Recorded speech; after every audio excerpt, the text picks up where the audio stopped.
Good morning बच्चों। अभी तक हमने भाषा के बारे में पढ़ा। मनुष्य पहले संकेतों, ध्वनियों, इन सब से अपनी बात एक दूसरे तक पहुंचाता था। इस तरह की भाषा सांकेतिक भाषा कहलाती थी। बाद में मनुष्य ने ध्वनियों को लिखित रूप प्रदान किया।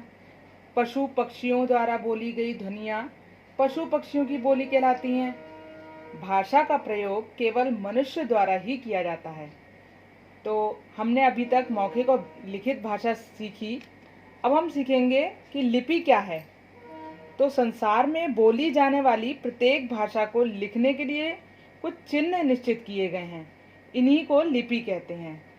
किसी भाषा की उच्चरित ध्वनियों को लिखने की विधि लिपि कहलाती है।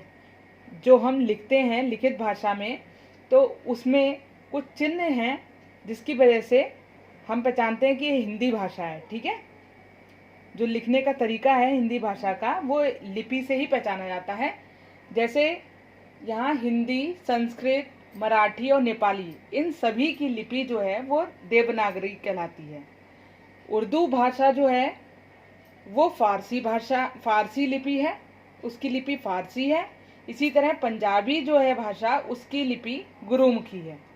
जर्मन, फ्रेंच, अंग्रेजी, इन सभी की लिपि रोमन है। तो आपको समझ में आया कि लिपि क्या है। लिपि जो चिन्ह निश्चित किए गए हैं भाषा को लिखने के लिए, उसको लिपि कहते हैं। ठीक है। अब मातृभाषा क्या है। तो बालक जब पैदा होता है तो सबसे पहले जब बोलना सीखता है, सुनता है जो घर में भाषा, अपनी माँ से, अपने परिवार से जो सीखता है, उस भाषा को मातृभाषा कहते हैं। समझ में आया बच्चों? Okay, thank you.